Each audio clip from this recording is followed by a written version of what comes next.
శకుంతలోపాఖ్యానములో శకుంతల దుష్యంతునితో అనేక గృహనీతులు వివరిస్తూ భార్య యొక్క ప్రాముఖ్యతను వివరిస్తూ పతివ్రత, గుణవతి, సంతానవతి, అనుకూలవతి అయిన భార్యను తిరస్కార దృష్టితో చూసే పురుషుడికి ఇహపర లోకాల్లో కూడా సుఖాలు దక్కవు. తనకు తగిన భార్యను కలిగిన పురుషుడు గృహస్థాశ్రమ ధర్మ ఫలితాన్ని పూర్తిగా పొందుతాడు. అతడే కార్యసాధకుడు, ఇంద్రియ నిగ్రహం కలవాడు, పుత్రవంతుడు అవుతాడు. అంతేకాదు, భార్య ధర్మార్థ కామ సాధనకు గృహనీతి విద్యకు నిలవు. ఆమె శీలాన్ని బోధించే గురువు. ఇంటిలో సత్ప్రవర్తనను, మంచి నడవడికను, మంచి ఆచారాలను నేర్పించేటటువంటి గురువుతో ఆమె ఏమాత్రము తీసిపోదు. ఆమె వంశము నిలబడడానికి ఆధారం, పద్ధతులు కలగడానికి ఊతకర్ర. ఆమె మంచి గుణాలకు స్థానము, ఆమె హృదయానికి ఆనంద కారణము. భర్తకు భార్య తప్ప మరేమీ ప్రియము కావు. అందువల్ల భార్యను ప్రేమగా చూసేవారి మనోవ్యధలు అన్నీ తొలగిపోతాయి. భార్య ప్రాముఖ్యతను వివరిస్తూ, అంతేకాదు భార్య భర్తలో సగభాగం. భార్య భర్త కంటే ముందు మరణిస్తే పరలోకంలో భర్త కోసం ఎదురు చూస్తూ ఉంటుందట. భర్త ఆమె కంటే ముందు వెళ్ళిపోతే భర్తతో ఆమె ఎప్పుడు తన లోకానికి వస్తుందా అని అక్కడ ఎదురు చూస్తూ ఉంటుందట. ఆమె ముందుగా వెళ్ళడానికి ప్రయత్నిస్తుందట. అటువంటి భార్యను అవమానించడం ధర్మ విరోధం. భర్త భార్య గర్భంలో ప్రవేశించి పుత్రుడిగా జన్మిస్తాడు. అదే అంగాదంగా సంభవసి అంటే వేదం యొక్క ఉక్తి. దాని ప్రకారం తండ్రి కొడుకులకు ఇద్దరికి కూడా భేదం లేదు. తండ్రి భార్య రూపంలో భార్య యొక్క గర్భంలో పుత్రుడిగా తన రూపాన్ని తాను చూసుకుంటాడు. గార్హపత్యాగ్నియే ఆహవనీయం అనే అగ్నిగా ప్రకాశించినట్లు తండ్రియే కుమారునిగా ప్రకాశిస్తాడు. పురుషుడు నీళ్లలో తన నీడను తాను చూసుకున్నట్లు తండ్రి కొడుకును చూసి సంతృప్తితో ఆనందాన్ని పొందుతాడు. పుత్రుని యొక్క ప్రాధాన్యత ఎట్లాంటిదంటే, పున్నామ నరకము నుండి తల్లిదండ్రులను కాపాడేవాడే పుత్రుడు. కాబట్టి కుమారునికి పుత్రుడు అని పేరు వచ్చింది. పున్నామనో నరకాత్రాయతే ఇది పుత్ర. ఉత్తమ శీలం గల పుత్రుడు తల్లిదండ్రుల ఉభయ వంశాల వారిని ఉన్నత లోకాలకు చేరుస్తాడు. దీపము నుండి మరో దీపం వెలిగినట్టు పుణ్య శరీరము నుండి ఈ పుత్రుడు జన్మించాడు. ఇతడే సర్వదమనుడు. కావున ఓ రాజా, పుత్రగాత్ర పరిశ్రమ సుఖాన్ని అనుభవించు. ఆ సుఖం ముత్యాల హారాలు, పచ్చ కర్పూరం, మంచి గంధం, చంద్రుడు వెన్నెల ఇవేవి కూడా పుత్రుని యొక్క ఆలింగనం వల్ల లభించే చల్లదనాన్ని, సుఖాన్ని ఇవ్వలేవు. అది కాకుండా నీ కుమారుడు వంశకర్తయై 100 వాజపేయ యాగాలు చేస్తాడు అని ఆకాశవాణి పలికింది.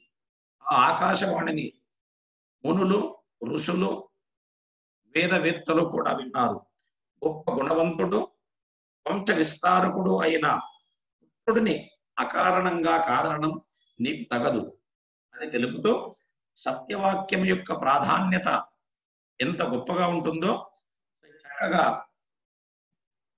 తర్వాత పద్యంలో నన్నయ్య వివరిస్తాడు. శకుంతల దుష్యంతునికి సత్యవాక్యం యొక్క ప్రాధాన్యతను వివరిస్తూ, నూతజల పూరితంబులకు నూతులు నూరిటి కంటే సూనృత వ్రత యొక్క బావి మేలు. మరియా బావులు నోరుటి కంటే ఒక్క సత్క్రతువది మేలు. తత్క్రతు శతంబున కంటే సుతుండు మేలు. తత్సుత శతకంబు కంటెనుక సూనృత వాక్యము మేలు చూడగన్. చక్కగా సత్యవాక్యం యొక్క ప్రాధాన్యత ఎంతటిదో శకుంతల దుష్యంతునికి వివరిస్తూ, ఓ రాజా, 100 నూతుల కంటే ఒక బావి, 100 బావుల కంటే ఒక యజ్ఞం, 100 యజ్ఞముల కంటే ఒక పుత్రుడు, 100 పుత్రుల కంటే ఒక సత్యమైన మాట మేలు చేస్తుంది. అంతేకాదు 1000 అశ్వమేధ యాగాల ఫలం కంటే కూడా సత్యవాక్య మహిమ అంత గొప్పది.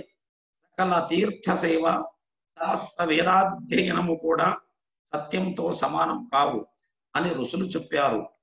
కాబట్టి కణవాశ్రమంలో నీవు చేసినటువంటి ప్రతిజ్ఞను నెరవేర్చుకో అని చెబుతూ, విలయంగ నశ్వమేధంబులు వేయును ఒక్క సత్యమును ఇరుగడలందులనిడి తూపగా సత్యము వలన నములు సూపు గౌరవమున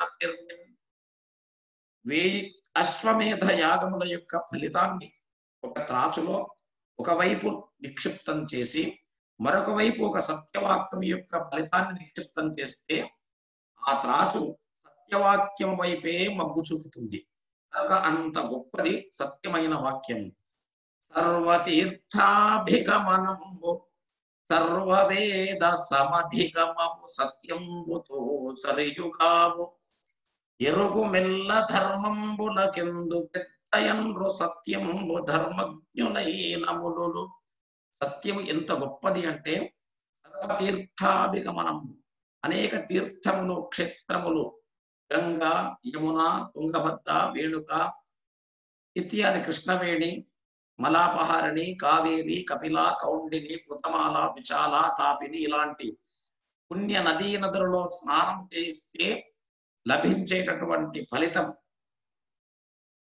పుణ్యక్షేత్రములు దర్శించినటువంటి ఫలితం, అయోధ్య, మథుర, మాయా, కాశీ, కాంచి, అవంతి ఇత్యాది అనేక తీర్థక్షేత్రములు, పుణ్యక్షేత్రములు దర్శించినటువంటి ఫలితము, సర్వ వేదములు అధ్యయనము చేసినటువంటి ఫలితము, ఋగ్వేదము, యజుర్వేదము, సామవేదము, అథర్వణ వేదము వీటన్నింటినీ అధ్యయనం చేసినటువంటి ఫలితము సమధిగమము సత్యంబుతో సరియుగావు. వీటన్నింటినీ మానవుడు సాధించినప్పటికీ, అనేక సత్క్రతువులు ఆచరించినప్పటికీ, సర్వతీర్థాభిగమనము చేసినప్పటికీ ఒక్క సత్యమైన వాక్కుతో సమానము కావు. కనుక ఓ రాజా, ఎరుగుము ఎల్ల ధర్మంబుల కింద పెద్దయండ్రు సత్యము. అన్ని ధర్మముల కంటే కూడా సత్యముగా మాట్లాడడము, ధర్మబద్ధంగా జీవించడము అనేవి అన్నింటికంటే గొప్పైనవి. ధర్మజ్ఞులైన మునులు వీటన్నింటినీ మనకు వివరించారు. కావున సత్యము మిక్కిలిగా విమల ప్రతిభదలచి కణ్వాశ్రమ సంభావిత సమయ స్థితి గావింపుము కొడుకు చూడు కరుణా దృష్ట్యం. కాబట్టి సత్యమైనటువంటి వాక్యము నీవేదైతే పలికినావో బొంకకుండా, కణ్వాశ్రమంలో మహర్షి లేని సమయంలో ఆ రూపురేఖ విలాసములను చూసి గాంధర్వ వివాహం చేసుకుందామని అన్నప్పుడు, మనకు పుట్టబోయే బిడ్డకు యువరాజ్య పట్టాభిషేకం చేయాలి అని నేను అప్పుడు మిమ్మల్ని కోరినాను. దానికి మీరు అంగీకరించారు. కావున ఆ దానిని ఇప్పుడు నెరవేర్చాలి. సంభావిత సమయస్థితి కావింపు. నువ్వు ఆ మాటను గౌరవించి నీవిచ్చిన వాక్కును నిలుపుకొని నీ కొడుకును కరుణా దృష్టితో చూసి నీవు నీ కొడుకును నీ దగ్గరకు చేర్చుకో అని శకుంతల దుష్యంతునితో చెబుతూ ఇంకా అంటుంది, క్షత్రవరుడైన విశ్వామిత్రునకు పవిత్రయైన మేనకకు సత్పుత్రినై బొంకు పలుకగా ధాత్రీతలనాథ అంత ధర్మేతరని. నేను ధర్మేతరని అంటే నేను అధర్మంగా ప్రవర్తిస్తున్నానా? నేను అధర్మమైనటువంటి విధానంగా నీ సభలోకి వచ్చి మాట్లాడుతున్నానా? నేను ఎట్లాంటి దానండి? క్షత్రవరుడైన విశ్వామిత్రునకు, క్షత్రియులలో శ్రేష్ఠుడైన విశ్వామిత్ర మహర్షికి పవిత్రయైన మేనకకు, అతి పవిత్రమైన మేనకకు ఇరువురికి జన్మించినటువంటి కారణం సత్పుత్రుని బొంకు పలుకగా అంటే అసత్యం పలుకగా, నేను అసత్యం పలుకుతున్నాను, ఇక్కడ నుంచి వెళ్ళిపో అంటున్నావు నువ్వు, నేను అసత్యం పలుకుతానా? ధాత్రీతలనాథ, ఓ రాజా, ధాత్రి అంటే భూమి, భూమిని పరిపాలించేవాడు రాజు. కావున ఓ రాజా, నేను అంత ధర్మేతరని, అలాంటి ఉత్తమ క్షత్రియ వంశములో ఉన్నటువంటి విశ్వామిత్రునకు మేనకకు జన్మించిన నేను అధర్మంగా మాట్లాడగలుగుతానా? ఆయన శకుంతల పలుకులు చేకొననులకు దుష్యంతుడిట్లని. ఇంతగా ఆమె ప్రాధేయపడుతున్నప్పటికీ ఆమె మాటలు వినకుండా, వాటిని అంగీకరించకుండా దుష్యంతుడు మళ్ళీ ఈ విధంగా అంటూ ఉన్నాడు. నీవెట ఏనెట సుతుడెట, ఏ నిన్నడు తొల్లి చూచి ఎరుగను నిన్ను, మానినులు అసత్య వచనలు నా నిట్టుల సత్య భాషణంబుచితంబే. ఏనెట, నీవెట, నేనెక్కడ, నీవెక్కడ? ధాత్రీతలాన్ని పరిపాలించే చక్రవర్తినైన నేనెక్కడ? అరణ్యముల నుండి వచ్చినటువంటి నీవెక్కడ? కర్ణాశ్రమంలో ఉన్నానని చెబుతున్నావు, నీవెక్కడ? ఏ ఎన్నడు తొల్లి చూచి ఎరుగను నిన్ను, నిన్ను ఎప్పుడు కూడా ఇంతకు ముందు చూచినదే లేదు. నిన్ను చూడనప్పుడు నిన్ను గాంధర్వ వివాహం ఎట్లా చేసుకుంటాను, నీతో సౌఖ్యాలు ఎట్లా అనుభవిస్తాను, ఏ విధంగా ఆ పుత్రుడు నా పుత్రుడని నీవు చెప్పగలుగుతావు? నీవు అసత్యం పలుకుతున్నావు. లోకములో సహజంగా ఉన్నది కదా, స్త్రీలు అసత్యం పలుకుతారు, మానినులు అసత్యవచనులు అనే నానుడు లేదా అని ఆయన లోకంలో నానుడిగా ఉన్నటువంటి దానిని మానినులు అసత్యవచనులు అనే పదాన్ని శకుంతలకు ఆపాదింపచేస్తూ నీవే అసత్యం పలుకుతున్నావు. అతడు రాజు అని గర్వం చేత ఆమెను చిన్నచూపు చూస్తూ అంతగా కోరుకున్నప్పటికీ మానినులు అసత్యవచనులని చెబుతూ శకుంతల కూడా అసత్యం పలుకుతుందని తెలుపుతూ, అసత్యం మాట్లాడడం ఉచితము కాదు నీకు, కనుక వెంటనే వెళ్ళిపో అని ఆయన అధికార గర్వం చేత, అధికార మదం చేత తాను అసత్యం పలుకుతూ ఆమెను అసత్యవచనురాలు అని చెబుతున్నాడు.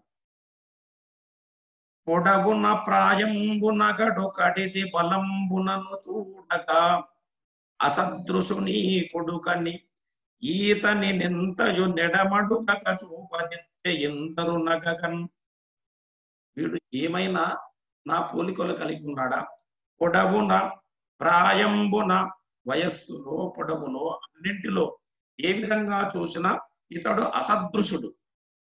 అటువంటి వాడిని నీ కొడుకని నా చెంతకు తీసుకొని వచ్చి ఇంత మంది సభలో అబద్ధాలు మాట్లాడుతూ అందరూ నవ్వుకుంటున్నారు, అదిగో నువ్వు మాట్లాడుతుంది. ఈ విధంగా పలకడం నీకు సమంజసమా?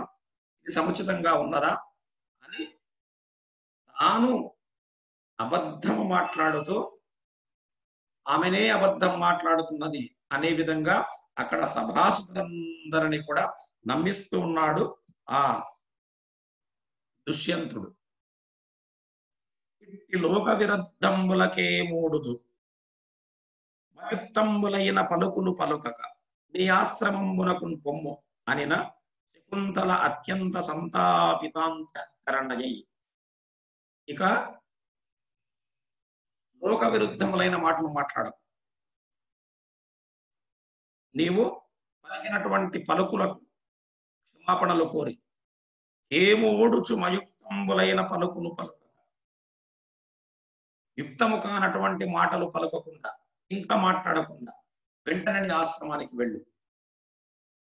శకుంతల ఆ మాటలు విని మనస్సులో పూర్తిగా బాధింపబడినదై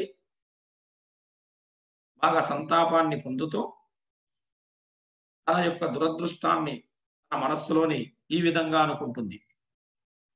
తడయక పుట్టిన నాడ తల్లి చే తండ్రి చే విడువబడితి. పుట్టిన వెంటనే నేనేమి పాపము చేశానని, విశ్వామిత్రుని యొక్క తపస్సును భంగం చేయడానికి ఇంద్రుడు పంపగా మేనక వచ్చింది. ఆ మేనక ముఖ్యమైన ఉద్దేశ్యం విశ్వామిత్రుడి యొక్క తపస్సును భంగపరచాలి. ఆ భంగపరచడంలో భాగంగా జన్మించినటువంటి ఈమెనే శకుంతల. కాబట్టి నేను పుట్టిన వెంటనే తల్లిదండ్రుల చేత తల్లిదండ్రులను ఎడబాస్తా అంటే నన్ను వాళ్ళు విడిచి వెళ్ళిపోయారు. ఇప్పుడు పతి చేతను విడువబడియదనుకో నుడువులు వేయు నింకేల ఇప్పాటి నోములు తొల్లి కడగి నోచి తిని కాకేమి అనుచునుగుందె బృందమున. మనస్సులో నేను ఈ మాత్రము పుణ్యాన్ని సంపాదించుకున్నానేమో అని తన బాధను, తనలోనే దుఃఖాన్ని దిగమింగుకుంటూ రక్షించేటటువంటి రాధే అబద్ధం మాట్లాడుతూ ఉంటే ఇంకెవ్వరిని నేను వేడుకోవాలి? నా కర్మ ఇంత ఉన్నది. కానీ తల్లిదండ్రులు నన్ను విడిచిపెట్టి వెళ్ళారు. ఆ తర్వాత కణవుడు చేరదీసి నన్ను పెంచాడు. ఆ తండ్రి చేత కూడా నేను పుట్టినింటిలో వివాహమైన తర్వాత ఎక్కువ కాలం ఉండకూడదమ్మా, అది స్త్రీలకు మర్యాద కాదు అని మా తండ్రి ఆ కొడుకుతో సహా ఈ రాజు దగ్గరికి పంపిస్తే ఈతడు స్వీకరించడం లేదు. పతి చేతను విడువబడియద. ఇప్పుడు నా భర్త చేత కూడా విడువబడుతూ ఉన్నాను. నుడువులు వేయునేల, నా మాటలు ఇంకా వేయందుకు వాటి నోములు తొల్లి కడగి నోచి తిని కాకి. నోమిన వారికి నోమిన కద్దు, ఎంత నోమితే అంత ఫలితమని శాస్త్రము చెబుతున్నది. పూర్వము ఇంతే నోమినానేమో అంతే ఫలితము లభించిందేమో కాక మరేమిటి అని మనస్సులో బాధపడుతూ పతివ్రతా శిరోమణి అయిన శకుంతల దుఃఖిస్తూ ఇట్లు తద్దయు దుఃఖించి విగతాశయై బోరన తురంగు బాష్పజలంబులందంత ఎత్తికొనుచు ఇంక దైవంబ కాని ఒండు శరణంబు లేదు అని ఆ పరమ పతివ్రత తనయందోడుకుని కమ్మరిపోవనున్న అవసరంబున చాలా కాలము దుఃఖించి తన మనస్సులో చేసేది ఏమున్నది అని విగత ఆశయై, గతించినటువంటి ఆశ కలిగినదై, రాజు నన్ను స్వీకరిస్తాడు, నా భర్త నన్ను స్వీకరిస్తాడు, నా పుత్రుణ్ణి కౌగిలించుకుంటాడు అనే ఆశ పూర్తిగా తొలగినటువంటిదై ఆమె బాధపడుతూ బోరున ఏడ్చుకుంటూ ఆ ఏడవడం వల్ల వచ్చిన బాష్ప జలములను చేతుల చేత ఒత్తుకుంటూ తుడుచుకుంటూ అందందు ఒత్తుకొనుచు ఇంక దైవంబ కాని ఉండు శరణంబు లేదు, నాకు దైవమే గతీక, దిక్కులేని వారికి దేవుడే దిక్కు అనే విధంగా భగవంతుడే నాకు దిక్కు అని అనుకుంటూ ఆ పరమపతివ్రత శిరోమణి అయిన శకుంతల తనయును తోడుకొని తన కుమారుణ్ణి తీసుకొని ఇక వెళ్ళిపోతాం నాన్న అని బయలుదేరడానికి సిద్ధం అవుతున్న సమయంలో ఒక ఆశ్చర్యకరమైన సంఘటన జరిగింది. అదేమిటి? కొనకొని వీడు నీకును శకుంతలకు ప్రియనందనుండు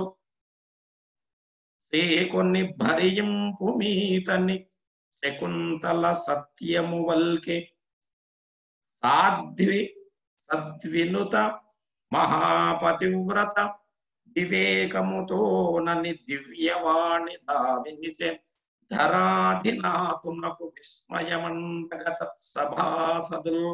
ఒక ఆశ్చర్యమైన సంఘటన జరిగింది. మిక్కిలి పెద్ద శబ్దముతో వీడు నీకును శకుంతలకు ప్రియనందనుండు, ఓ రాజా నీవు అబద్ధమును పలుకుతున్నావు, ఈ పుత్రుడు నీకు శకుంతలకు జన్మించిన వాడే, ప్రియనందనుడు, మీ యొక్క ప్రేమానురాగం వల్ల జన్మించిన వాడు. సేకొని భరింపు, వారిని స్వీకరించి నీ పుత్రునిగా వారిని భరించు, వారి యొక్క జీవనమునకు సంబంధించినవన్నీ ఉత్తమమైన అవసరాలన్నీ తీర్చు, ఆమె నీ భార్యని, అతడు నీ పుత్రుడే. ఈతన్ని శకుంతల సత్యము వల్కే సాధ్వి సద్వినుత, ఆమెనే సత్యం పలుకుతున్నది. అంటే అర్థం ఏమిటి?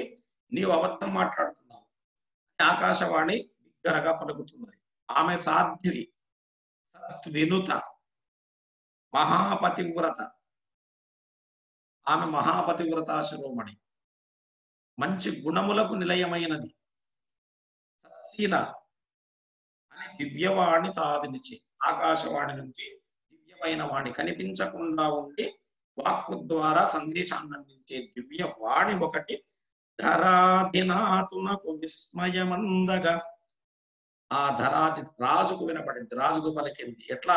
సభాసదులు, ఆ సభలో ఉన్నటువంటి వాళ్ళందరూ ఆశ్చర్యపడుతున్నారు. ఇంతవరకు రాజే నిజం పలుకుతున్నాడని అనుకుంటున్నారు వారు, కానీ రాజు అబద్ధం మాట్లాడుతున్నాడు, వచ్చిన ఆ స్త్రీ, ఆ శకుంతలనే సత్యం పలుకుతుంది అనే విధంగా ఆకాశవాణి పలికింది. పూర్వము ఆకాశవాణి సత్యసంధులకు అనుగుణంగా ఉండేది కాబట్టి శకుంతల అన్ని వాక్యములు పలికినా కూడా నమ్మనటువంటి ఆ సభాసదులందరూ కూడా ఆ దివ్యవాణి ఒక్క వాక్ పలకగానే అందరూ నమ్మారు, విస్మయమందారు, ఆశ్చర్యము చెందారు. ఇట్లెల్లవారలకు నతి హర్షంబుగా శకుంతల పతివ్రతాత్వంబును సత్యంబును భరతోత్పత్తియు ప్రశంసించు వేలుపుల పలుకు అతి వ్యక్తంబులై ఆకాశంబు వలన వీతించిన విని దుష్యంతుడు సభాసతులు విననిట్లని. అందరూ కూడా కార్యక్రమాలు చేస్తున్న సమయంలో శకుంతల పతివ్రతాత్వము అంటే పతియే దైవంగా భావించడం పతివ్రత. పతివ్రతల యొక్క లక్షణము ఎన్ని కష్టాలు వచ్చినా పతిని వీడకుండుట, దైవము కంటే కూడా పతియే ముఖ్యమని భావించుట. ఇట్లా ఒకానొక పతివ్రత శిరోమణిని శపించడానికి వెళ్ళినటువంటి ఒక ఋషి కూడా ఆమె పతివ్రతాత్వం ముందు ఓడిపోతాడు. అంతటి గొప్పనైనటువంటిది పాతివ్రత్యం. పతియే దైవం, పతికి ఏమి కావాలి, ఆయనకు ఏ సమయంలో ఏమి అందించాలి, ఎప్పుడు ఏమి పరిచర్యలు చేయాలి, అవి చేయడమే భార్య యొక్క ధర్మం. భర్త యొక్క తప్పులను ఎంచుతూ, భర్తను తూలనాడుతూ, భర్తను ఏమాత్రము లెక్కించకుండా ఉండడం అనేది పతివ్రత లక్షణాలు కావు. ఇవి ఏ విధంగా చెప్పాలి అంటే వేరే వారి లక్షణాలు, స్త్రీ లక్షణాలు చెప్పే సమయంలో చక్కగా మన ఋషులు, కవి పండిత వరేణ్యులు అనేకంగా చెప్పారు. పతివ్రత లక్షణాలలో పతి కంటే మరొకటి లేదు అని భావించేటటువంటి వారు. అందువల్ల ఇక్కడ శకుంతల యొక్క పతివ్రతాత్వంబును ఆమె యొక్క సత్యము అంతవరకు అక్కడ ఉన్న సభాసదులందరూ కూడా రాజు అబద్ధం మాట్లాడుతాడా, రాజు సాక్షాత్తు దైవస్వరూపం అనేవారు. నాను విష్ణు పృథివీపతి అని శాస్త్రం. విష్ణువు అంటేనే సర్వవ్యాపకుడు, సర్వ ప్రపంచాన్ని పరిపాలించేవాడు రాజు.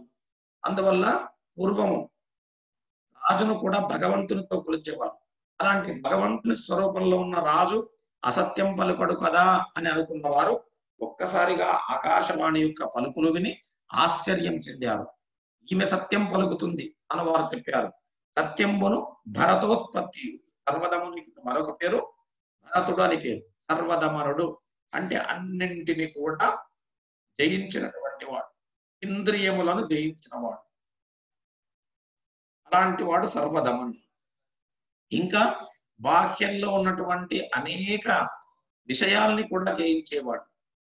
ఆ సర్వదమనునికి మరొక పేరు భరతుడు అని పేరు. ఆ భరతుని కారణంగానే మన దేశానికి భారతదేశం అని పేరు వచ్చింది.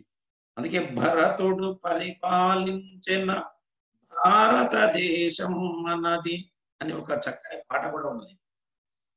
అతడు పరిపాలిస్తాడు.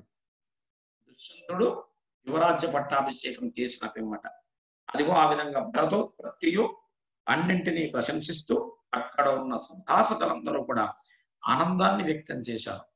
హర్షాతిరేకముల చేత పులకించిపోయారు. ఆమె పతివ్రత శిరోమణి కనుక ఆమె పాతివ్రత్యాన్ని తిలకించి ఆమెను కొనియాడడం మొదలు పెట్టారు. ఆమె యొక్క సత్యాన్ని ప్రశంసిస్తూ ఉన్నారు. వేలుపుల పలుకులకి వ్యక్తంబులై. వేలుపులు అంటే దేవతలు, వారి యొక్క పలుకులు. ఆకాశవాణి పలికిందంటే కిన్నరులు, కింపురుషులు, గంధర్వులు, యక్షులు వీరందరూ కూడా కేచరులు, ఆకాశంలో సంచరిస్తూ ఉంటారు.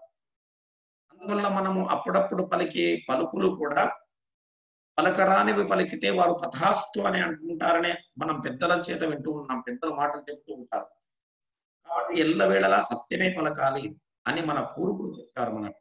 చిన్న చిన్న విషయాల్లో కూడా అసత్యాలు పలుకుతూ, అబద్ధాలు పలుకుతూ, స్వార్థము కొరకు, తాత్కాలికమైన సౌఖ్యముల కొరకు ఉన్నవి లేనట్టుగా, లేనివి ఉన్నట్టుగా పలకడం ఈ భారతీయ సంస్కృతిలో లేదు. అదిగో ఆ విషయాన్ని ఇక్కడ వేలుపులు సంతోషించి అవ్యక్త రూపంలో ఉంటూ వ్యక్తపరిచారు వాణి ద్వారా. శకుంతలయే సత్యం పలుకుతున్నదనే భావాన్ని వ్యక్తం చేశారు. ఆకాశం వలన వీతించిన, ఆకాశం నుంచి వెలువడినటువంటి ఆ మాటను సభాసదులందరూ విన్నారు. అప్పుడు దుష్యంతుడు ఆకాశము నుండి వెలువడిన మాట అసత్యం అనలేడు కదా. అది ఎంతటి రాజైనా, చక్రవర్తి అయినా, సమస్త భూమండలాన్నంతా పరిపాలించినప్పుడు ఆకాశవాణి పలుకుల్ని తిరస్కరించలేడు. ఇక అప్పుడు తాను పశ్చాత్తాపము నుండి ఈ విధంగా అంటూ ఉన్నాడు. ఏను ఈ ఇంటియును గాని ఎరుగరన్యులర్తి కణ్వ మహామునియాశ్రమమునందు గాంధర్వ విధి వివాహమున గతము నిమ్మి చేసిన దీని పాణిగ్రహణము. సత్యమేమిటో తెలియక తప్పలేదు రాజు. అప్పుడు తాను తన తప్పును చక్కగా అంగీకరిస్తున్నాడు. అంతవరకు చెప్పింది అబద్ధమని తాను చెబుతున్నాడు. ఏను ఈ ఇంతియును, నేను ఈ స్త్రీ వచ్చినటువంటి శకుంతల, కాని ఎరుగరు అన్యులని, ఇతరులకు ఎవ్వరికి తెలియదు కదా. అందుకే మొట్టమొదలు ఒక పద్యంలో, విమల యశోనిధి అనే పద్యంలో, ఎవరు చూడలేదు కదా, నేను ఒక్కడనే ఉన్నాను కదా అని తప్పు చేసినట్టయితే ఏవేవి గమనిస్తుంటాయో చెప్పడం జరిగింది. ఇదే పాఠ్యాంశములు. వేదములు, రాత్రి పగలు, చంద్రుడు సూర్యుడు, పంచభూతములు, యముడు, ఈ కాలము నిరంతరం గమనిస్తూ ఉంటాయి. మనము తప్పు చేయలేదు అని తప్పించుకోవడానికి వీల్లేదు.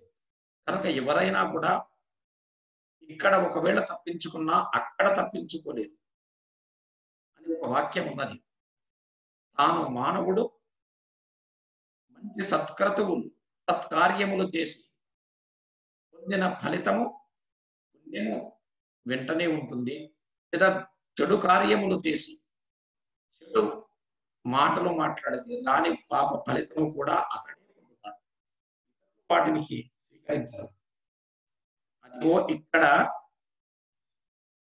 ఎవరికి తెలియదు అనే భావన చేత ఏను ఈ ఇంటియుని గాని ఎరుగరన్యులర్థి, ఇతరులకు ఎవ్వరికి తెలియదు కదా అని నేను అబద్ధం మాట్లాడడం జరిగింది. కణ్వ మహాముని ఆశ్రమమునందు, కణ్వ మహాముని ఆశ్రమమునందు గాంధర్వ వివాహమున గతము నిమ్మి చేసిన దీని పాణిగ్రహణము. కణ్వ మహాముని ఆశ్రమంలో గాంధర్వ పద్ధతిలో ఈమెను వివాహం చేసుకున్నాను అని అప్పుడు అంగీకరిస్తున్నాడు. చూడండి, శకుంతల ధీరవనిత కాబట్టి ఆ సభాసదులందరూ ఉంటే కూడా ఏమాత్రం భయపడకుండా ఆదును ధిక్కరిస్తూ, నీవు అసత్యం మాట్లాడుతున్నావని చెప్పకుండానే గార్హపత్య లక్షణాలు, గృహస్థాశ్రమ ధర్మాలు, పురుషుడు భార్య వలన పొందే సకల సౌఖ్యాలు, గతులు, పుత్రుల వల్ల పురుషునికి లభించే గతులు అనేక విధాలుగా వివరించి చివరికి సత్యము యొక్క ప్రాధాన్యతను వివరించి, జల పూరితంబులకు నూతులు నూరెంటి కంటే, పనికిరాని నీళ్లున్నటువంటి 100 బావుల కంటే తాగడానికి పనికి వచ్చే ఒక బావి వేలు అని చెబుతూ చివరికి అశ్వమేధ యాగముల కంటే, ఒక సత్యవాక్యం 100 మంది సుపుత్రుల కంటే ఒక సత్యవాక్యము మేలు. సత్యవాక్యము యొక్క ప్రాధాన్యతను వివరించింది. అయినా దుష్యంతుడు అంగీకరించలేదు. చివరికి ఆకాశవాణి పలికింది కాబట్టి ఇక తప్పదు కనుక నేను ఈ స్త్రీ వచ్చినటువంటి ఈ శకుంతల కణవాశ్రమములో గాంధర్వ పద్ధతిలో నేనే వివాహం చేసుకున్నాను అని అంగీకరించక తప్పదు కాబట్టి అతడు అంగీకరిస్తూ గతాన్ని వివరిస్తూ నెమ్మి చేసిన దీని పాణిగ్రహణము, నేను నా ఇష్టముతోనే గాంధర్వ పద్ధతిలో ఈమె పాణిగ్రహణం చేశాను, అంటే నేను వివాహం చేసుకున్నాను అని చక్కగా ఆ సభలో అందరి ముందు వివరించాడు. రండి, శకుంతల యొక్క ధైర్యం, ఆమెకున్నటువంటి ఓర్పు, చివరికి రాజు తన తప్పును తానే ఒప్పుకునేటట్టుగా చేయడం జరిగింది. మరి ఆ రోజుల్లో అంటే ఆకాశవాణి పలికేది. ఈ రోజుల్లో మనం ఆలోచించాలి. స్త్రీలు ధైర్యంగా నిలదీయగలగాలి, చెప్పగలగాలి అనే దీంట్లో ఉన్నటువంటి సారాంశం. ఈనాడు ఆకాశవాణులు పలకనప్పుడు మరి ఏ విధంగా తప్పు చేయకుండా కూడా ఒప్పుకోవడమేనా? శకుంతలను ఆదర్శంగా స్వీకరించాలి. ఏదో రూపంగా ఆకాశవాణి పలుకులు ఈనాడు అవి పలకకపోయినా, అవి వినిపించకపోయినా ఈనాటికి సహకారాన్ని అందించే సత్పురుషులు లోకంలో ఉన్నారు. ఉన్నది కాబట్టే ఇంకా ఈ భూమి మీద ధర్మం ఉన్నది కాబట్టి నిలబడి ఉన్నది. ముఖ్యంగా స్త్రీలు గమనించాలి, అమ్మాయిలు గమనించాలి, శకుంతలను ఆదర్శంగా స్వీకరించాలి. శకుంతల ధిక్కరించి అక్కడ మాట్లాడగలిగింది కాబట్టి నిలబడగలిగింది. ఆమె ఏడుస్తూ వెళ్ళిపోతే ప్రయోజనం ఏముండేది? ఇక్కడ అంగీకరించాడు. అన్యులెరుగమి చేసి లోకాపవాద భీతి నెరిగియు ఇత్తన్వి ప్రీతి దప్పి ఎరుగనంటిని. ఈమె తెలుసు నాకెవరు, నా భార్యని నాకు తెలుసు, పుత్రుడు నా పుత్రుడు అని తెలుసు. అయినప్పటికీ అన్యులెరుగమి చేసి, ఇతరులకు ఎవ్వరికి తెలియదు కదా అని అనుకొని లోకాపవాద భీతి నెరిగి, రాజు ఇటువంటి పని చేశాడా? వేట నెపమున వేట కొరకని వెళ్ళి అక్కడ ఒక అందమైన అమ్మాయి కనిపిస్తే రాజ్యహారీతు పార్థివ అని ఒక సూక్తి ఉన్నది. రాజ్యములో ఉండేవన్నీ కూడా రాజు యొక్క అధీనములేనని దాని యొక్క అర్థం. కనుక ఇష్టమైనటువంటి స్త్రీని ఈ విధంగా ఆయన ఎవరు లేని సమయంలో వివాహం చేసుకున్నాడా అని ఒక అపవాదు వస్తుందని నేను భావించాను. రాజును కాబట్టి ఏమైనా చెల్లుతుంది అనుకున్నాను అని అన్ని తన తప్పును తాను అంగీకరిస్తూ ఇత్తన్వి ప్రీతి తప్పి ఎరుగనంటిని, నేను ఆమె పైన ప్రేమను కూడా ఏమాత్రం ప్రకటించకుండా ఈమె నా భార్య కాదు అని అన్నాను. ఇందరకిప్పుడెరుగ చెప్పెనాకాశవాణి అచ్చరువుగాగా, ఆకాశవాణి ఈమె ఎవరో తెలియజెప్పింది ఆశ్చర్యకరంగా. ఇప్పుడు నేను తప్పించుకునే మార్గమే నాకు లేదు. రాజు కూడా చూడండి, ఆకాశవాణి పలికింది కాబట్టి అంగీకరిస్తున్నాడు. ఆమె అన్ని పలుకులు పలికినా పలుకులు సేకరణలక ఇక నేను ఏమాత్రం స్వీకరించను, ఇక్కడ నుంచి వెళ్ళిపో, ఏనేట, నీవెట, సుతుడేట, నేనెక్కడ, నీవెక్కడ, ఆ పుత్రుడెక్కడ, ఈ విధంగా ఎవరో తెలియదని చెప్పడమే కాదు, బాధపడే విధంగా పలికిన అతడు ఆకాశవాణి పలికిన తర్వాత ఎటూ పాలుకోవడం లేదు. ఆయన తప్పించుకునే మార్గము లేదు కాబట్టి అంగీకరించక తప్పదు. కావున అని మహానురాగంబునన్ కొడుకునెత్తికొని, మహానురాగం మిక్కిలి ప్రేమ చేత అందరికి తెలిసిపోయింది ఇతడు దుష్యంతుని కుమారుడే అని. ఇక తెలిసిన తర్వాత ఇంకా నటించాల్సిన అవసరం లేదు. ఆయన వెంటనే ఆ కుమారుని గట్టిగా ఎత్తుకొని హర్షపులకలెసగనలింగనము చేసి పులకాంకిత గాత్రుడై గట్టిగా ఆలింగనం చేసుకున్నాడు. పుత్రగాత్ర పరిశ్వంగము సుఖాన్ని ముందే చెప్పింది. ముక్తాహార కర్పూర సాంద్ర పరాగముల కంటే కూడా చంద్రుని వెన్నెల కంటే, కర్పూరపు యొక్క పూత కంటే, ముత్యములు చల్లగా ఉంటాయి. వాటికంటే కూడా శీతలమై ఆనందాన్ని కలిగించేది పుత్రగాత్ర పరిశ్వంగం. పుత్రుడిని ప్రేమతో కౌగిలించుకోవడం వల్ల అంతటి గొప్ప అనుభూతి కలిగిందని చెప్పింది. ఆ అనుభూతిని ఇప్పుడు దుష్యంతుడు ఇక్కడ పొందుతూ ఉన్నాడు పుత్రుణ్ణి కౌగిలించుకోవడం వల్ల. శకుంతల మహాదేవి అతి ప్రణయ గౌరవమున సంభావించి మిక్కిలి ప్రేమతో ఆమెను గౌరవించాడు. అక్కడికి తీసుకొని వెళ్ళాడు. సింహాసనము దగ్గరికి తీసుకుని వెళ్ళి కూర్చుండజేశాడు. యువరాజ్యమునకు భరతును అభిషిక్తం చేసి కడవాశ్రమ ప్రాంతములో ఆమెతో ఏకాంతంగా చేసిన పలికిన ఆ మాటను, ఆ ప్రతిజ్ఞను సార్థక్యం చేయడానికి పూనుకొని భరతునికి పట్టాభిషేకం చేశాడు. యువరాజ పట్టాభిషేకం చేసి పెద్ద కాలంబు రాజ్య సుఖంబులు అనుభవించి, ఎంతో కాలము రాజ్య సుఖాన్ని అనుభవించి తన రాజ్య భారంబంతయు భరతును ఉంచి, భరతుడు పెరిగి పెద్దవాడైన తర్వాత సమస్త విద్యలు నింపి, అనేక విద్యలు ఉండేవి పూర్వం, పిండివాల దండ బృష్టి నళిక ముసల చక్ర లవిత్ర ఇలాంటి అనేక రకాలుగా ఆయుధాలు ప్రయోగించడం, అలాంటి విద్యలు, వేద వేదాంగ ఇతిహాస ఆగమ న్యాయ కావ్య అలంకార నాటక గాన కవిత్వ రామశాస్త్ర ద్యూత నైపుణ్య దేశ భాష జ్ఞానలిపి కర్మవాచన సమస్తావధాన స్వరశాస్త్ర శకున సాముద్రిక రత్న పరీక్ష అశ్వలక్షణ గజలక్షణ మల్ల విద్య అకకర్మ దోహళ గంధవాద ధాతువాద ఖనివాద రసవాద అగ్నిస్తంభ జలస్తంభ వాడిస్తంభ వశ్యాకర్షణ మోహన విద్వేషణోచ్చాటన మారణ కాలవంచన వాణిజ్య పాశుపాల్య కృష్యాసవకర్మలావక యుద్ధ మృగజ రతికౌశల వశ్యకరణి యూతకరణి చిత్రలోహ పాషాణ బుద్ధారువేణ చర్మాంబర క్రియ చౌర్యౌషధ సిద్ధి మంత్రసిద్ధి స్వరవంచన దృష్టివంచన అంజన జలప్లవన వాక్సిద్ధి సిద్ధి పాదుకా సిద్ధి ఇంద్రజాల మహేంద్రజాలాది చతుసృష్టి విద్యలు పూర్వము విద్యార్థులకు నేర్పేవారు. వాటిలో కొన్నింటిలో కొందరు ప్రావీణ్యులయ్యేవారు. అదిగో వాటిలన్నింటినీ కూడా కొన్నింటిని ఆ భరతునికి నేర్పించి పట్టాభిషేకం చేసిన పిమ్మట ఎంతో కాలము తన పరిపాలనా పద్ధతులని ఆయనకు నేర్పించి చివరికి భరతుని పూర్తిగా రాజ్యాన్ని పరిపాలించమని ఆయన ఆదేశించి తపోవనానికి వెళ్ళాడు. పూర్వము వారు జీవించి ఉండగానే గృహస్థాశ్రమ ధర్మం అంతా కూడా ఒక పద్ధతిగా ఉండేది.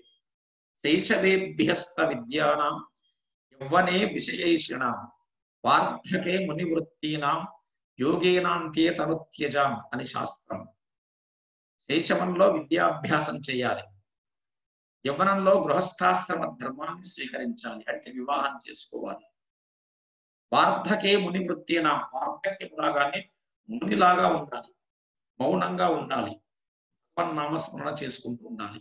యోగేనాంత్య తనుత్యజాం, చివరికి యోగముతో ఈ నవరంధ్రములు కాకుండా బ్రహ్మస్థానమైన రంధ్రము ప్రాణం నుండి వెళ్ళిపోవాలి. అది ధర్మం. ఆ విధంగానే ఈయన రాజ్య భారాన్నంతా కూడా భరతునికి అప్పగించి తపోవనానికి వెళ్ళాడు. అప్పుడు తపమే ధనముగా కలిగి చివరిదాకా ఈ శరీరములో నుండి ఆ ఆత్మ వెళ్ళిపోయేంత వరకు ఒకానొక యోగ స్థితిలో ఉండేవారు. ఆ విధంగానే దుష్యంతుడు వెళ్ళిపోయాడు. ఈ విధంగా శకుంతలోపాఖ్యానములో మనము గమనించవలసినది ఏమిటి అంటే, ఆమె మొదటనే తనను కలవడానికి వచ్చినప్పుడే ఇది సమయము కాదు, మా నాన్నగారు లేరు, కణవ మహర్షి రానివ్వండి, ఆయన వచ్చిన తర్వాత మా నాయన యొక్క ఆజ్ఞ తీసుకోండి. ఇక్కడ కన్యక పితృపరాధీన అనే ఒక వచనం ఉంటుంది. కన్యక పితృ అంటే తండ్రి యొక్క అధీనములో ఉంటుంది. యవ్వనం వచ్చిన తర్వాత వివాహము కాకముందు తండ్రి అధీనంలో ఉంటుంది. తండ్రి మాట వినాలి. తండ్రి యొక్క బాధ్యత అది. వివాహం చేసుకోవాలన్నా కూడా ఆయన ఆజ్ఞ స్వీకరించాలి, ఆయన అంగీకరించాలి. కనుక కన్యాదానం చేయాలి. ఎవరు? బిడ్డ యొక్క తండ్రి. అలా చేయడం వల్ల షోడశ మహాదానములలో కన్యాదానం గొప్పదని శాస్త్రం చెబుతున్నది. మిగతా దానాల కంటే ఇది గొప్పది. అలాంటి కన్యాదానం యొక్క ఫలితం రావాలి. తండ్రికి మాత్రమే కాదు, తన వంశములో దశ పూర్వేషాం దశాపరేషాం, తనకంటే ముందు 10 తరాల వారికి కూడా ఆ పుణ్య ఫలితం వెళుతుందట. తన తర్వాత 10 తరాల వారికి కూడా వెళుతుందట. అందువల్ల ఇక్కడ శకుంతల మా నాన్నగారిని నీవు అంగీకరించాలి, ఆయన నీకు కన్యాదానం చేస్తాడు, అప్పుడు మాత్రమే నేను నీ దానవుతాను, అంతవరకు ఆగు అంటే కూడా ఆగకుండా, రాజు కదా సర్వాధికారాలు ఉంటాయి, అప్పటికప్పుడే వివాహం చేసుకునే ఒక పద్ధతి గాంధర్వ పద్ధతి, ఆ పద్ధతి ఉన్నది కదా అని అతడు ఆమె యొక్క బాహ్య సౌందర్యానికి పరవశుడై తాను ఇంద్రియములను నిగ్రహించుకోలేని స్థితిలో తన అధికారాన్ని కూడా అక్కడ ఉపయోగించి ఆమె చెబుతున్నా వినకుండా ఆమెను వివాహం చేసుకోవాల్సిందిగా కోరాడు. అప్పటికి ఆమె చెప్పింది, ఇక రాజు కాబట్టి నేను అంగీకరించక తప్పదు. అప్పుడు కఠినమైన శిక్షలు కూడా ఉండేవి. అందువల్ల ఆమె చక్కని షరతులు పెట్టింది. మనకు పుట్టబోయే బిడ్డకు ఈ రాజ్యాన్ని అప్పగించాలి. మరి ఆ సమయంలో ఆ రాజు సరే అన్నాడు, అప్పగిస్తాను అన్నాడు. యువరాజుగా పట్టాభిషిక్తుని చేస్తాను అని వాగ్దానం చేశాడు.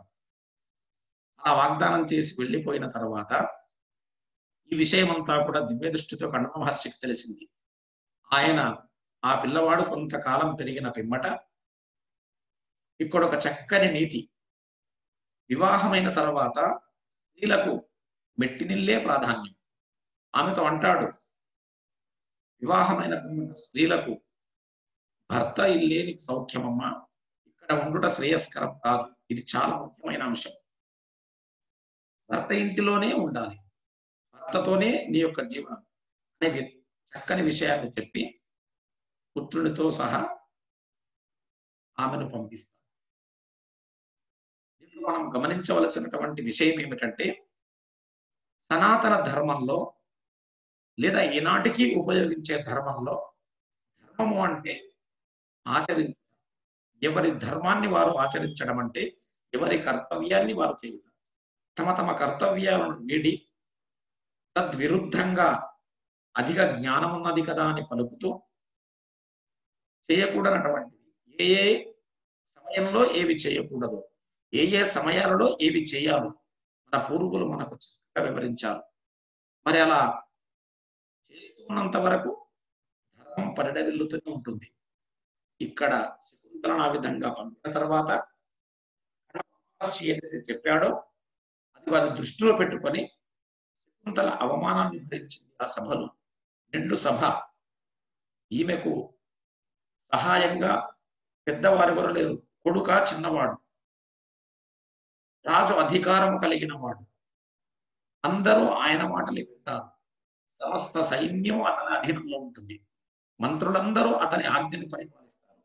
ఆ సభలో నీవెవరో నాకు తెలియదు అని అన్నప్పుడు ఆమె ఎంత వ్యర్థ చెంది ఉంటుంది మీరు ఆలోచించారు. మరి ఆ సమయంలో కూడా స్త్రీ ధైర్యవంతురాలు అని అనడానికి శకుంతలయ్యే నిదర్శనం. ఆమె బీరత్వంతో అంటే పిరికితనంతో తిరిగిపోవడానికి ప్రయత్నించలేదు. నేను ఎక్కడికి వెళ్ళాలి, తిరిగా తండ్రి దగ్గరికి వెళ్ళలేదు. ఎక్కువ కాలం ఇంటిలో ఉండకూడదనే మాట చెప్పాడు ముందు. ఇక్కడ భర్తనేమో స్వీకరించడం లేదు, అయినా అట్లాగే వెళ్ళిపోతే ప్రయోజనం ఏమున్నది అని ఆమె, ఓ రాజా, వేట నెపమున వేట కారణము చేత కడవాశ్రమానికి వచ్చినావు, నీవిప్పుడు రాలేదు, నీవెవరు అంటున్నావు. అక్కడ నుంచి ప్రారంభం చేసి పతివ్రత అయిన అనుశీల అయిన పుణ్యవతి అయిన భార్యను తూలనాడితే ఎటువంటి పాపం కలుగుతుందో, ఇహపరాలు రెండూ కూడా ఎలా దక్కవు, భార్య యొక్క గొప్పతనం, అసలు స్త్రీ యొక్క గొప్పతనాన్ని ఇక్కడ శకుంతల అత్యద్భుతంగా వర్ణించడం. మహాభారతంలో ఇది ఒక అద్భుతమైనటువంటి ఉపాఖ్యానం. అంత గొప్పనైన విషయాలు ఇక్కడ అంత సభలో చెప్పగలిగింది అంటే ఆనాడు స్త్రీలకు ఎంత పరిజ్ఞానం ఉండేది, ఎంత స్వేచ్ఛ ఉండేది. రాజు 2 మాటలు మాట్లాడగానే నువ్వు వెళ్ళిపోవచ్చు, సైనికుల చేత తరలింపజేయవచ్చు, కానీ చేయలేదు. ఆనాడు స్త్రీలకు అప్పటి నుంచి ఎంత విలువ ఉన్నదో మనం గమనించాలి. అన్ని చెప్పగలిగింది. భార్య యొక్క గొప్పతనం ఏమిటి, పురుషుడు భార్య చేత ఎట్లా వెలిగిపోతాడు, ఒక దీపం చేత మరో దీపాన్ని వెలిగించినట్టు తండ్రి పుత్రుని తన అంగము నుండి అంగాదంగా సంభవసి, తన తనువు నుండి జన్మించిన వాడు కనుక తనూజుడు, తన ఆత్మ సంబంధమైన వాడు కాబట్టి ఆత్మజుడు. పున్నామో నరకాత్రాయతే ఇది పుత్ర, పున్నామం అనేటటువంటి నరకము నుంచి తప్పించేవాడు, ఉత్తమ గతులకు ఈయన మూల కారణమైన వాడు పుత్రుడు. అలాంటి పుత్రుడిని కాదంటే ఏమి జరుగుతుంది? ఇలాంటి అనేక అంశాలు ఈ శకుంతల ఉపాఖ్యానములో చక్కగా వివరించడం జరిగింది. అన్నీ కూడా మనకు ఈనాడు ఎంతో పరిజ్ఞానాన్ని కలిగిస్తాయి. కాబట్టి చివరికి అబద్ధము మాట్లాడితే ఆ రోజుల్లో ఆకాశవాణి కనిపించకుండా ఉండే వాణిని నమ్మేవారు. రాజు అంతటి స్థానంలో ఉన్నప్పటికీ, తాను అసత్యము పలికినప్పటికీ స్వయంగా సభాస్థానంలో ఆయన తన తప్పును అంగీకరించాడు. ఏను ఈ ఇంటియును గాని ఎరుగరణ్యులని, ఈమెకే తెలుసు, నాకే తెలుసు, మేమిద్దరం గాంధర్వ వివాహం చేసుకున్నామని. తండ్రి కూడా లేడు సాక్ష్యం చెప్పడానికి అని నేను భావించి అబద్ధం మాట్లాడే ప్రయత్నం చేశాను. ఇది నిజమే, నేను అంగీకరిస్తున్నాను అని చెబుతూ తన యొక్క అసత్యపు పలుకు ఆ సభలో చక్కగా వెల్లడించాడు.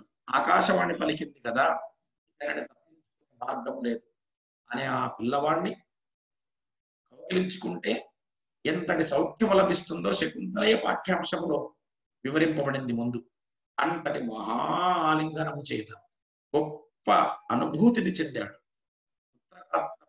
అంతటిది అదిగో ఆ విధంగా అతడిని చేరదీసి ఇచ్చిన వాక్కును నెరవేర్చుకోవడానికి అతడు భరతునికి పట్టాభిషేకం చేశాడు. తాను తపస్సు చేసుకోవడకై అరణ్యాలకు వెళ్ళాడు. ఈ విధంగా భారతీయ సంస్కృతిలో ఇల్లాలకున్న ప్రాధాన్యత, గృహమేధి యొక్క లక్షణాలు, పుత్రుని యొక్క గొప్పతనం, అసత్యము పలికితే ఏమవుతుంది, సత్యవాక్యము యొక్క ప్రాధాన్యత ఏమిటి, మనం అనేక తీర్థ క్షేత్రాలు దర్శించిన, సమస్త వేదాలు అధ్యయనం చేసిన, ఎన్నో పుణ్యకార్యాలు చేసిన, అబద్ధం మాట్లాడితే అవన్నీ నిష్ప్రయోజనమే అని పాఠ్యాంశం ద్వారా తెలుస్తుంది. ఇవన్నీ ఏవి చేయకపోయినా సత్యవాక్యం, నిరంతరం సత్యం పలకాలి అనే ఒక వ్రతాన్ని గనక కూనుకున్నట్టయితే వీటన్నింటికంటే గొప్ప ఫలితం లభిస్తుంది అని ఈ పాఠ్యాంశం ద్వారా మనం తెలుసుకుంటున్నాం. ఈ విధంగా అనేక అంశాలకు, అనేక విషయాలకు మూల కారణమైన ఈ శకుంతల ఉపాఖ్యానము అటు స్త్రీలకు ధైర్యాన్ని నూరిపోయడమే కాదు, గృహస్థాశ్రమ ధర్మంలో మానవుడు ఏ విధంగా ఉండాలి, భార్యను ఏ విధంగా గౌరవించాలి, పుత్రుణ్ణి ఉత్తమునిగా తీర్చిదిద్దాలి అంటే తాను ఏ విధమైన ప్రవర్తన కలిగి ఉండాలి, తాను ఆదర్శంగా ఎట్లా ఉండాలి అనే పాఠ్యాంశములు చాలా చక్కగా వివరింపబడ్డాయి. కనుక విద్యార్థులారా, దీనిలో ఉన్నటువంటి నైతికతను, విలువలను, సత్యవాక్ పరిపాలనను, వీటన్నింటినీ గమనించి మన జీవనాన్ని కూడా అదే దిశగా పయనింపజేసి మన జన్మ తరింపజేసుకోవాలి అనే ఉత్తమ పరిజ్ఞానాన్ని పొందడానికి ఆకరమైన శకుంతలోపాఖ్యానం మీకు అనేక విధాలుగా గొప్పనైన జ్ఞానాన్ని కలిగిస్తుందని తెలియజేస్తూ ఉన్నాను.